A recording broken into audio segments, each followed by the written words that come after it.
Hi friends, good morning. నేను videos పెట్టి చాలా రోజులైంది. కొన్ని కారణాల వల్ల నేను వీడియోస్ పెట్టలేదు.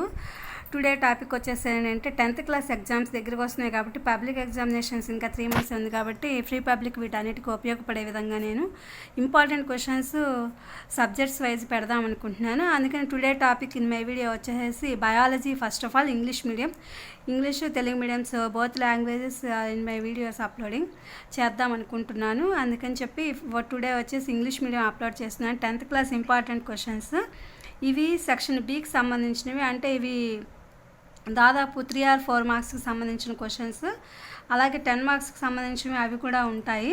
Let's start the topic. First of all today biology అనమాట topic. 10th class important bits English medium. What are the main events that take place in the chloroplast during photosynthesis? Following actions takes place in the హరితరేణు. Light energy is converted into chemical energy. First point. Disassociation of water molecule. Carbohydrate breakdown from CO2. ఇది first question. 3 points అనమాట. తర్వాత next వచ్చేసి what questions would you ask on agronomist to gather more information about the advantages effects of using chemical fertilizers in organic fertilizers? Is the use of chemical fertilizers beneficial or harmful? What are the disadvantages of excessive uses of chemical fertilizers? What is the difference between chemical fertilizers and organic fertilizers? This question ask agronomist. This question answers. Next, what happens to the rate of photosynthesis in the concentration of carbohydrate is continuously increasing?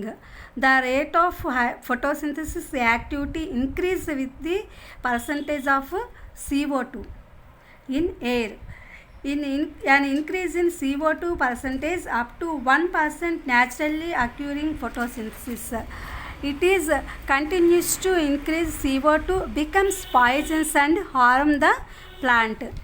ఇది friends today topic. ఇవన్నీ కూడా English మీడియంలో ఉన్నవి. ఏంటంటే first వాళ్ళు అడిగింది మామూలుగా ఇప్పుడు మొక్కల్లో జరిగేటటువంటివి హరితరేణువుల్లో ఏ విధంగా క్లోరోప్లాస్టిక్ సమయక్రియ జరుపుతుంది అనేది వాళ్ళు అడిగారనమాట. అది ఫస్ట్ క్వశ్చన్, దానికి ఆన్సర్ అది. నెక్స్ట్ వచ్చేసి నువ్వు అగ్రికల్చర్ అదే ఒక వ్యవసాయ శాస్త్రవేత్తని అగ్రోనమిస్ట్ని ఈ క్వశ్చన్స్ అడిగితే ఏ విధంగా అడుగుతావు అని చెప్పి వ్యవసాయ రంగంలో అని చెప్పి వాటి గురించి. నెక్స్ట్ వచ్చేసి ఓన్లీ క్వశ్చన్స్ నేను తెలుగులో చెప్తున్నాను, రేపు తెలుగు మీడియంది అప్లోడ్ చేస్తాను అనమాట. అలాగే CO2 అనేది పెరిగితే మొక్కల్లో ఏ విధంగా హాని జరుగుతుంది అనేది థర్డ్ క్వశ్చన్. ఇవి క్వశ్చన్ అండ్ ఆన్సర్స్. ఇవి మీకు ఉపయోగపడతాయని చెప్పి 10th క్లాస్ ఇంపార్టెంట్వి పెడుతున్నాను. సోషల్, ఫిజిక్స్, కెమిస్ట్రీ కూడా అలాగే పెడదాం అనుకుంటున్నాను. Please my channel like, share, subscribe and comment. Thank you for watching. Thank you for your support.